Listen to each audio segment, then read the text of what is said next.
প্রিয় শিক্ষার্থী বন্ধুরা, আসসালামু আলাইকুম। কমার্স ক্লাসরুমে স্বাগত জানাচ্ছি আমি সোহেল রানা। আজ আমি আবারও আপনাদের সামনে হাজির হয়েছি নতুন একটি ভিডিও নিয়ে। আমার আজকের ভিডিওর বিষয় হলো ইন্টারমিডিয়েট অ্যাকাউন্টিং। আর যে অধ্যায় থেকে এখন আমি আপনাদেরকে অঙ্ক করাবো সেটি হলো property, plant asset and equipment, এই অধ্যায় থেকে। তো চলুন বন্ধুরা, আগে আমরা অঙ্কটি শুরু করি। In 2003, a company acquired a coal mine at cost of টাকা 6 লাখ। বলা হয়েছে একটি কোম্পানি 2003 সালে একটা কয়লার খনি গ্রহণ করলো। The estimate reserve of the coal is 60 lakh tons, of which 80% is expected to be raised. বলা হয়েছে ওই কোম্পানির সম্ভাব্য কয়লা মজুদ আছে 60 লাখ টন, যার মধ্য থেকে 80% উত্তোলন করা সম্ভব হবে। The first 3 years raising are 3,20,000 ton, 4,48,000 ton and 4 lakh tons respectively and sold in the respective year। বলা হয়েছে প্রথম বছরে 3,20,000 টন, দ্বিতীয় বছরে 4,48,000 টন এবং তৃতীয় বছরে 4 লাখ টন উত্তোলন করা সম্ভব হবে এবং বিক্রি করা হবে। রিকোয়ার্ডে দেখেন বলা হয়েছে journal entries, coal mine deposit ledger account, depletion expense, coal mine deposit account, accumulated depletion, coal mine deposit account. এই 4টে আইটেম আমাদের চেয়েছে। তো এখানে আমাদের প্রথমে জার্নাল এন্ট্রিজ করতে হবে। আর জার্নাল এন্ট্রিজ করতে হলে আমাদের আগে কিছু ওয়ার্কিং করে নিতে হবে। তো চলুন আগে আমরা সেটা শুরু করি। দেখেন কোম্পানি এখানে টোটালে যে খনিতে কয়লা মজুদ আছে 60 লাখ টন, তার মধ্য থেকে 80% কি রেজিস্ট করা সম্ভব হবে। তাহলে আমাদের আগে যে অংশটুকু রেজিস্ট করা সম্ভব হবে সেটা আগে বের করে নিতে হবে। অর্থাৎ total qualify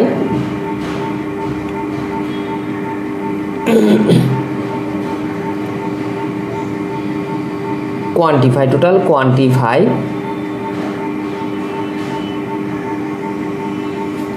expected to be extracted,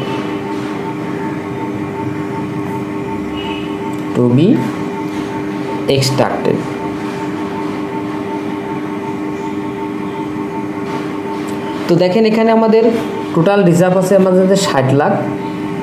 তো আমরা এখানে সেই 60 লাখ লিখব, যার মধ্যে থেকে আমাদের 80% আমরা উত্তোলন করতে পারবো। তো 60 লাখের 80% করলে আমাদের হবে 48 লাখ টনস। অর্থাৎ আমরা এই কোম্পানিতে 48 লাখ টনস আমরা উৎপাদন করতে সম্ভব হব।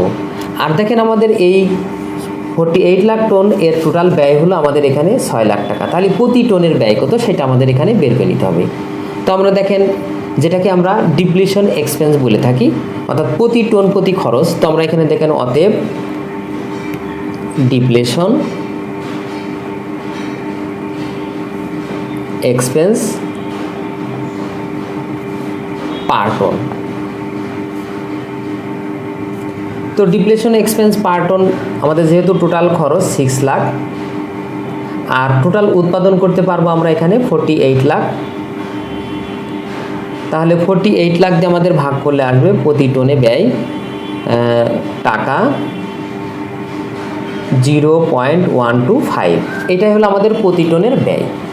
তো এইবার আমরা জার্নাল করব। আর জার্নাল করার জন্য আমাদের আরেকটা ওয়ার্কিং করে নিতে হবে যে প্রতি বছরে যে টোন উৎপাদন হচ্ছে সেই টোনের খরচ কত। দেখেন প্রথম বছরে 3,20,000 টন উৎপাদন হচ্ছে, যার প্রতি টনের ব্যয় 0.125। দ্বিতীয় বছরে দেখেন 4,48,000 টন, তার প্রতি টনের ব্যয় হচ্ছে 0.125 এরকম। তো আমাদের এইটার সাথে এইটা গুণ করে আমাদের একটা ছক আগে করে নিলে ভালো হয়। তো আমরা সেটা করি। শিডিউল, তো এটার জন্য আমরা আগে একটা ছক এঁকে নিই। 3 বছরের জন্য যেহেতু আমাদের অঙ্ক আমরা তিনটা ছক।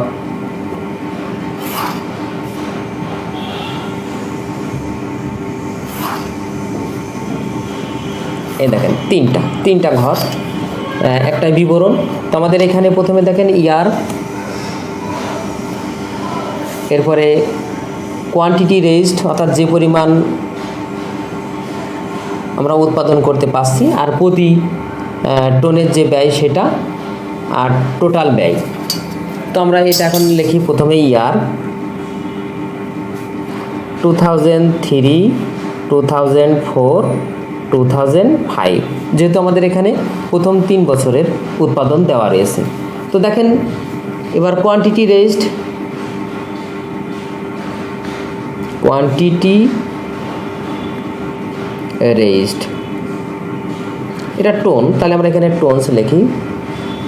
তো প্রথম বছরে আমাদের এখানে উৎপাদন হচ্ছে 3,20,000 টন, দ্বিতীয় বছরে 4,48,000 টন, তৃতীয় বছরে আমাদের 4 লাখ টন এইটা। আর প্রতি টনের ব্যয় দেখেন পার টন ডিপ্লেশন এক্সপেন্স, পার ton depletion expense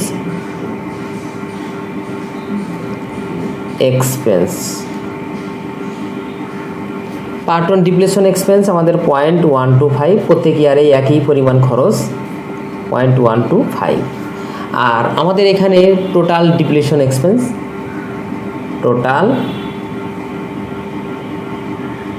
depletion expense, তো টোটাল ডিপ্লেশন এক্সপেন্স মানে প্রতি টনে যে খরচ আর ওই বছরে যে টন উৎপাদন হয়েছে সেটা দিয়ে সেটার গুণ করলে, তো প্রথম বছরে এটা দিয়ে এটার গুণ করলে আমাদের 40,000, দ্বিতীয় বছরে আমাদের 56,000, অর্থাৎ দ্বিতীয় বছরে 4,48,000কে 0.125 দিয়ে গুণ করব, তৃতীয় বছরেও 4 লাখকে 0.125 দিয়ে গুণ করব, আমাদের এটা 50,000 হবে। এটা ছিল আমাদের প্রত্যেক বছরের খরচ নির্ণয়। এইবার আমরা হলো জার্নাল তৈরি করব, আর জার্নাল তৈরি করতে হলে আমাদের একটা ছক আঁকতে হয়, আমরা জানি। তো আমরা সেই ছকটি এখানে প্রথমে আমরা এখানে লাগবো জার্নাল এন্ট্রিজ, আগে ছকটা এখানে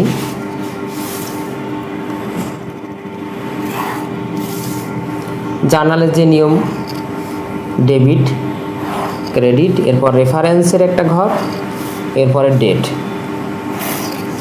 আমরা এখানে লিখি জার্নাল এন্ট্রিজ,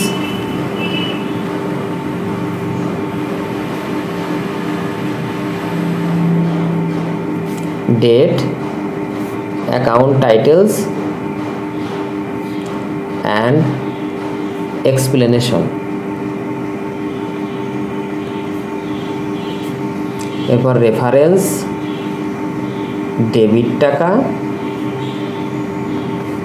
ক্রেডিট টাকা।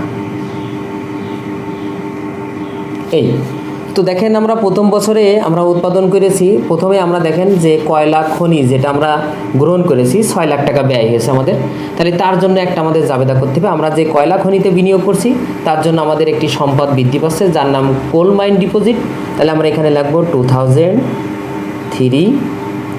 এখানে মাস উল্লেখ নেই, তো আমরা ধরে নেব এটা জানুয়ারি 1।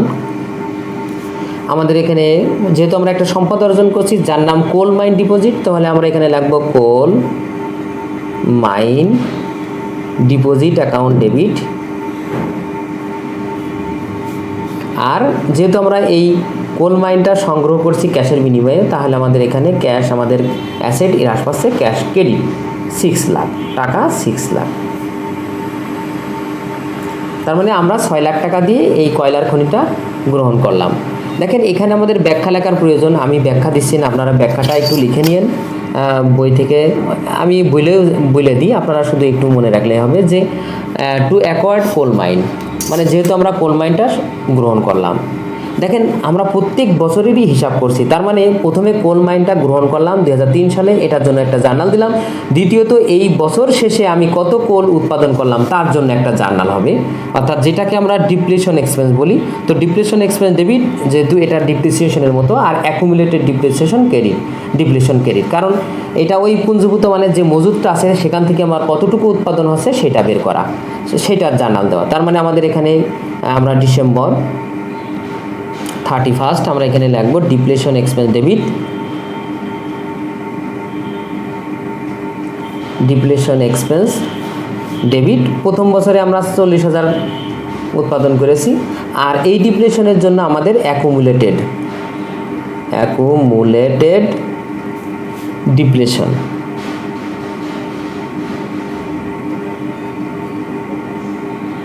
Accumulated depletion credit.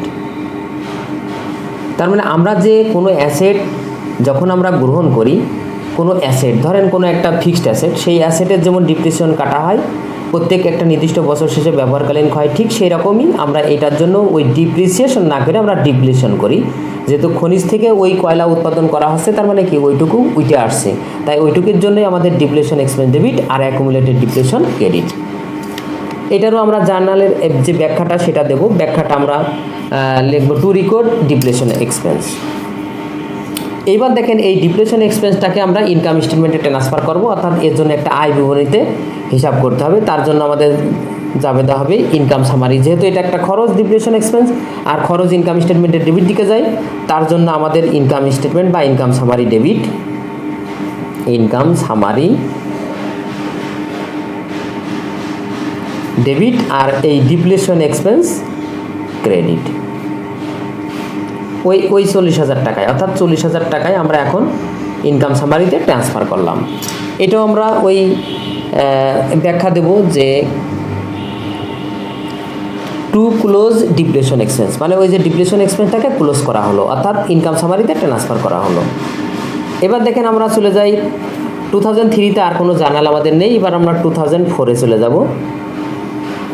4-এ দেখেন আমাদের কোনো সম্পদ আর অর্জন করা হয়নি, অর্থাৎ সম্পদ যেটা আমরা কিনেছিলাম, কোল মাইন ডিপোজিট যেটা করেছিলাম ওইটা একবারই, পরে শুধু আমাদের যেটুকু উত্তোলন করা আছে তার জার্নাল। তো দ্বিতীয় বছরে দেখেন আমরা 56,000 টাকার কোল উৎপাদন করেছি, উত্তোলন করেছি, তাহলে এই 56,000 টাকার জন্য আমাদের জাবেদা হবে, সেটাও আমাদের ডিসেম্বর 31।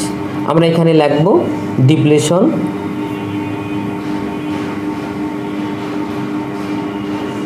এক্সপেন্স ডেবিট আর অ্যাকুমুলেটেড ডিপ্লেশন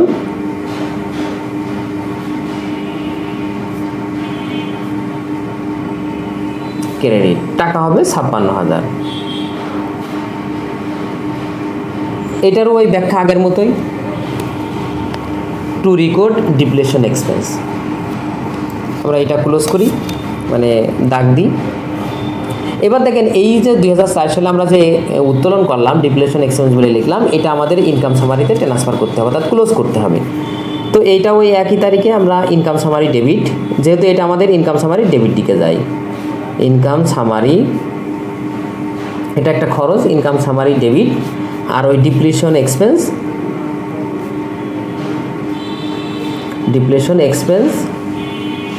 ক্রেডিট 56,000, ওই একই পরিমাণ টাকা। এটাও আমাদের ওই একই ব্যাখ্যা লিখতে হবে, টু ক্লোজ ডিপ্লেশন এক্সপেন্স। তো আমাদের প্রথম 2 বছরের জার্নাল হয়ে গেল। এবার আমরা তৃতীয় অর্থাৎ শেষ বছরের জার্নালটা করব। ওই একই আমাদের প্রথম বছরে যে কোল মাইন ডিপোজিটের অ্যাকাউন্ট করা হয়েছিল, জার্নাল করা হয়েছিল, ওটা আর লাগবে না, আমাদের শুধু যেটুকু কোল উৎপাদন করা আছে সেটুকুর জার্নাল। তার মানে 2005 December 31 depletion expense debit, depletion expense debit. দেখেন এই বছরে আমরা উৎপাদন করেছি 50,000, তাহলে আমরা এখানে এই 50,000 টাকা। আর accumulated depletion credit, accumulated depletion credit, টাকা হবে 50,000। দেখেন এইটাই আমরা আবার ইনকাম সামারিতে ট্রান্সফার করব আগের মতোই। তার মানে আমাদের ইনকাম সামারি ডেবিট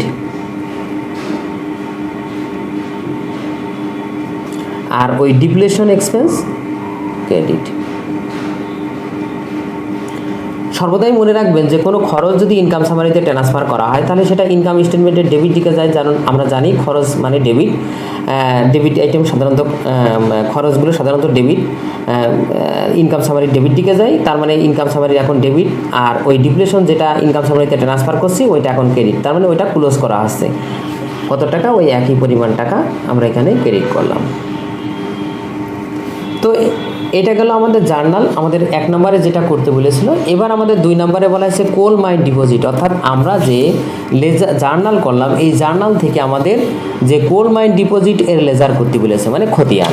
তো কোল মাইন ডিপোজিটের খতিয়ান করতে হলে আমাদের খতিয়ানের আগে ছক কেটে নিতে হবে। তো আমি অলরেডি আগে ছক কেটে রেখেছি সময় বাঁচানোর জন্য। তো এবার দেখেন আমরা জার্নালের সহায়তা নেব এই খতিয়ানটা করার জন্য। তো জার্নালের সহায়তা নিলে দেখেন আপনারা একটু খেয়াল করেন, আমরা যেহেতু প্রথমে কোল মাইন ডিপোজিটের জার্নাল করব, যেটা আমাদের প্রথম জার্নালে ছিল। প্রথম জার্নালে দেখেন কোল মাইন ডিপোজিট, এটা কোল মাইন ডিপোজিট ডেবিট আর ক্যাশ ক্রেডিট। আর আমরা জানি কোনো লেজারের ক্ষেত্রে যে অ্যাকাউন্ট আমরা করব সেই অ্যাকাউন্ট ওই জার্নালের যেদিকে সেই দিকে তার বিপরীত এন্ট্রি পড়বে। তো দেখেন আমরা এখানে 2003 দেখেন আমরা করছি কোল মাইন ডিপোজিট অ্যাকাউন্ট। এখানে দেখেন জার্নালে কোল মাইন ডিপোজিট ডেবিট দিকে আছে, তাহলে ডেবিট দিকে তার বিপরীত এন্ট্রি এখানে দেখেন জানুয়ারি 1, তার বিপরীত এন্ট্রি কি? ক্যাশ, তাহলে আমরা ক্যাশ বলে লিখব। টাকা লিখব কত? 6 লাখ। এটা ছিল আমাদের প্রথম জাবেদা। আর দেখেন কোনো জাবেদায় আমাদের এই ইয়েটা নেই, অর্থাৎ আমাদের এই কোল মাইন ডিপোজিট নেই, কোনো জার্নালে আর কোল মাইন ডিপোজিট আমাদের নেই। তাহলে আমরা এবার যে কাজ সেটা হচ্ছে যে আমাদের এইটা টাকাটা যোগ করে ব্যালেন্স মানে টোটাল নামানো। টোটাল আমরা বিপরীত পাশে নিয়ে যাব 6 লাখ। দেখেন এবার দেখব যে এই পাশে যত টাকা পার্থক্য তত টাকায় আমাদের ব্যালেন্স সিডি। দেখেন এই পাশে কোনো অ্যামাউন্টই নেই, তাহলে আমরা ওই বছরের অর্থাৎ 2003 সালে ডিসেম্বর মানে শেষ তারিখে আমরা ব্যালেন্স সিডি বলে লাগবো যত টাকা আমাদের কম হয়। তো এই পাশে যেহেতু টাকা নেই তার মানে পুরো 6 লাখ টাকাই আমাদের শর্ট, আর পুরো 6 লাখ টাকাই আমার ব্যালেন্স সিডি। ওইটাই আমরা আবার বিপরীত পাশে অর্থাৎ 2004 নিয়ে আসবো জানুয়ারির 1 ব্যালেন্স বিডি বলে। দেখেন ব্যালেন্স বিডি কত টাকা, ওই 6 লাখ। যেহেতু আমাদের 3 বছরের অঙ্ক, 3 বছরেরই আমাদের এই একইভাবে ব্যালেন্স সিডিবিডি নিয়ে আসতে হবে। দেখেন 4 সালে আমাদের কোনো জার্নাল নেই, এই কোল মাইন ডিপোজিটের কোনো জার্নাল আমাদের এখানে নেই। তাহলে এইটাই আমরা আবার যোগ করে নামাবো 6 লাখ। ঠিক এই টাকাটা আমরা বিপরীত দিকে নিয়ে যাব 6 লাখ। আর এখানে দেখেন ওই বছরের শেষ তারিখে অর্থাৎ 2004 ডিসেম্বর 31 দেখেন এখানে আমাদের কত টাকা বাকি, এখানে আমাদের পুরো 6 লাখ টাকাই বাকি আছে। তাহলে এইবারও ওই একই পরিমাণ টাকা দিয়ে আমরা ব্যালেন্স সিডি লিখব 6 লাখ। এইটাই দেখেন আমরা আবার 2005 নিয়ে আসবো জানুয়ারি 1 ব্যালেন্স বিডি বলে। ব্যালেন্স বিডি কত, ওই 6 লাখ। এবারও দেখেন আর কোনো ব্যালেন্স নেই, তাহলে আমরা ওই 6 লাখ আমরা এখানে যোগ করে নামাবো। 6 লাখ আমরা ক্লোজ করলাম। ঠিক বিপরীত পাশে আমরা 6 লাখ নিয়ে যাব, এটাও আমরা ক্লোজ করব করে। দেখেন আমাদের এখানে 2005 ডিসেম্বর 31 আমাদের ব্যালেন্স সিডি বলে লিখতে হবে। ব্যালেন্স সিডি অর্থাৎ ওই 6 লাখ টাকায় আমাদের এখানে ব্যালেন্স সিডি। এইটাই আমরা আবার পরের বছর অর্থাৎ 2005 আমরা লিখলাম ব্যালেন্স বিডি বলে। আবার এখানে ওই নিয়ে আসতে পারি 6 সালে, তো আমাদের দরকার নেই, সেটা আমাদের এখানে জায়গা নেই, ওইটুকু আমরা করে দিতে পারি। 2006 আমরা এখানে জানুয়ারি 1 শুধু এইটুকু ব্যালেন্স বিডি, এটা না লিখলেও হতো ওই 6 লাখ। যেহেতু এখানে আর কোনো লেনদেন হবে না, আমরা 6 সালে আমরা কোনো কাজ করছি না এই পর্যন্তই। এবার দেখেন আমাদের আরেকটি অ্যাকাউন্ট করতে বলেছে ডিপ্লিশন এক্সপেন্সের, কোল মাইন ডিপোজিটের অ্যাকাউন্ট। তো দেখেন আমরা এই ডিপ্লিশন অ্যাকাউন্ট এর লেজার যখন করব ওই একই আগের মতো। দেখেন প্রথম 2003 সালে আমাদের প্রথম জাবেদায় দেখেন ডিপ্লিশন অ্যাকাউন্ট নেই। দ্বিতীয় জার্নালে দেখেন depletion expense debit, accumulated depletion credit. আমরা যেহেতু ডিপ্লেশন অ্যাকাউন্ট এক্সপেন্স করছি, তার এই ডিপ্লেশন এক্সপেন্স যেদিকে সেদিকে তার বিপরীত এন্ট্রি। তো আমাদের এখানে আগে সাল লিখতে হবে 2003। এরপরে দেখেন আমরা এই লেনদেনটা আমাদের কোন তারিখে হয়েছিল, ডিসেম্বর 31। আর ডিপ্লেশনের বিপরীত এন্ট্রি কি, অ্যাকুমুলেটেড ডিপ্লেশন। Accumulated depletion. তো অ্যাকুমুলেটেড ডিপ্লেশন বলে আমরা লিখবো 40,000। দেখেন ওই সালে আমার পরের যে জার্নাল আছে income summary debit, depletion expense credit, এটাই দেখেন ডিপ্লেশন এক্সপেন্স আছে কোন দিকে আছে, ক্রেডিট দিকে। তাহলে ক্রেডিট দিকে তার বিপরীত এন্ট্রি লিখবো, অর্থাৎ এটা ওই একই তারিখে 2003। আর এখানে ডিসেম্বর 31। আর আমরা এখানে লিখবো ইনকাম সামারি। ইনকাম সামারি ওই একই পরিমাণ টাকা 40,000, সরি এখানে 40,000। এবার দেখেন আমাদের এই দুই পাশেই আমাদের ব্যালেন্স সমান হচ্ছে, আমাদের কোনো ব্যালেন্স সিডিবিডি হচ্ছে না, তাই আমরা এটা কি করব, যোগ করে নিচেই নামিয়ে দেব। আর কোনো কাজ নেই আমাদের 2003 সালে। এবার আমরা 2004 সালে যাব। তো দেখেন আবার 2004 ডিসেম্বর 31। দেখেন 2004 সালে আমাদের ডিপ্লেশন এক্সপেন্স আছে ডেবিট দিকে, তার বিপরীত এন্ট্রি অ্যাকুমুলেটেড ডিপ্লেশন। তো আমরা ওই একই নিয়মে লিখবো অ্যাকুমুলেটেড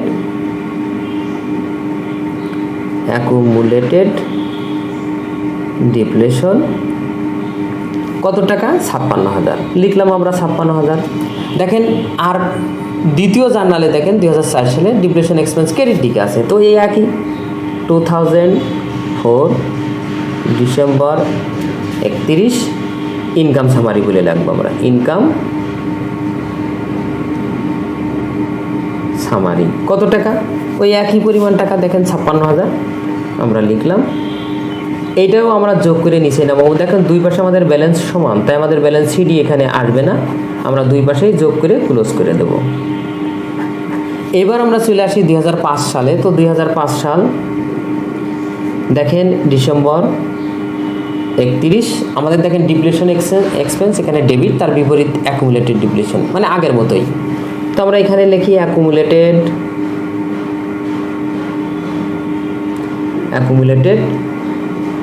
ডিপ্লেশন।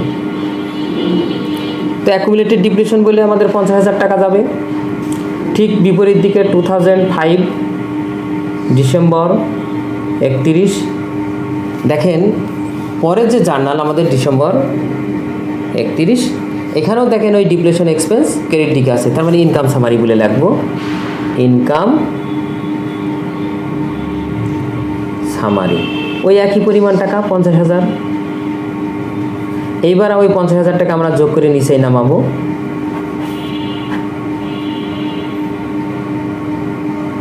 তো এটাই ছিল আমাদের ডিপ্লেশন এক্সপেন্স। এবার দেখেন অ্যাকুমুলেটেড ডিপ্লেশন অ্যাকাউন্ট। তো অ্যাকুমুলেটেড ডিপ্লেশন ওই আগের মতোই আমাদের প্রথম 2003 সালে দেখেন কোন জায়গায় অ্যাকুমুলেটেড ডিপ্লেশন আছে, দ্বিতীয় জাবেদায় অ্যাকুমুলেটেড ডিপ্লেশন আছে ক্রেডিট দিকে। তাহলে আমরা এখানে 2003 সাল ডিসেম্বর 31 আমরা এখানে অ্যাকুমুলেটেড ডিপ্লেশনের বিপরীত কি ডিপ্লেশন এক্সপেন্স, তাহলে আমরা এখানে ডিপ্লেশন এক্সপেন্স বলে লিখি। টাকা হবে আমাদের 40,000। দেখেন ওই সালে আর কোনো অ্যাকুমুলেটেড ডিপ্লেশন নেই, তাই আমরা এটা যোগ করে নেব, যোগ করে নিচেই নামাবো। এইটাই আমরা বিপরীত দিকে অর্থাৎ 2003 ডিসেম্বর 31 আমাদের দেখেন ওই ব্যালেন্সটা আমাদের আনতে হবে 40,000 নিয়ে আসলাম, ক্লোজ করলাম। দেখবো এখানে আমাদের কত টাকা বাকি এই 40,000 টাকা পূর্ণ হতে। দেখেন ওই 40,000 টাকাই বাকি, যেটা আমরা লিখবো ব্যালেন্স সিডি বলে, ব্যালেন্স সিডি এই 40,000। এবার পরের সাল অর্থাৎ 2004 সালে চলে যাই, 2004 সালের আমরা জানুয়ারিতে ওই যে আগের ব্যালেন্স সিডি, আগের বছরের যে ব্যালেন্স সিডি ওইটা পরের সালে জানুয়ারি, মানে পরের তারিখে, ওই তারিখের পরের তারিখ অর্থাৎ পরের বছরের প্রথম তারিখে ব্যালেন্স বিডি বলে লিখতে হবে, ব্যালেন্স বিডি। টাকা হবে দেখেন ওই 40,000। এবার দেখেন এই 2004 সালে আমাদের আরেকটি লেনদেন হয়েছে, যেটা দেখেন অ্যাকুমুলেটেড ডিপ্লেশন ক্রেডিট দিকে আছে, তার বিপরীতে ডিপ্লেশন এক্সপেন্স। তাহলে আমরা এখানে ডিসেম্বর 31 আমরা এখানে লিখব ডিপ্লেশন এক্সপেন্স বলে। কত টাকা? 56,000। আমরা এখানে 56,000 লিখলাম। এইবার আমাদের কাজ হবে দেখেন এই পাশে আর কোনো লেনদেন নেই, এই পাশে আমরা টোটাল টাকাটা যোগ করব, আর আমাদের যোগ করলে হয় এখানে 96,000। তো আমরা এখানে 96,000 টাকা যোগ করলাম, করে আমরা এই 96,000 টাকা আমরা আবার বিপরীত দিকে নিয়ে আসলাম, 96,000 ক্লোজ করলাম। দেখেন এই 96,000 টাকা এখানে মাঝে দেখেন কোনো টাকা নেই, তার মানে কত টাকা বাকি আছে 96,000 টাকা হতে? 2004 সালের ডিসেম্বর 31 ব্যালেন্স সিডি বলে লিখতে হবে। কত টাকা? এই 96,000 টাকায়। এইটাই আবার আমাদের 2005 সালে আমরা নিয়ে যাব জানুয়ারির 1 তারিখে ব্যালেন্স বিডি বলে, ব্যালেন্স বিডি। কত টাকা? ওই 96,000 টাকা। দেখেন 2005 সালে আমাদের একটি জাবেদা ছিল অ্যাকুমুলেটেড ডিপ্লেশন বলে ক্রেডিট দিকে, তার বিপরীতে ডিপ্লেশন এক্সপেন্স ডিসেম্বর 31 লিখতে হবে। তার মানে আমাদের ডিপ্লেশন এক্সপেন্স কত টাকা? 50,000 আমরা লিখলাম 50,000।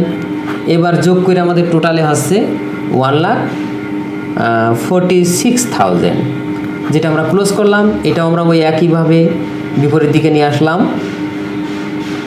যোগ করলাম। এবার দেখেন পার্থক্য আমার 2005 ডিসেম্বর 31 আমাদের ব্যালেন্স সিডি বলে লিখতে হবে, ব্যালেন্স সিডি। কত টাকা?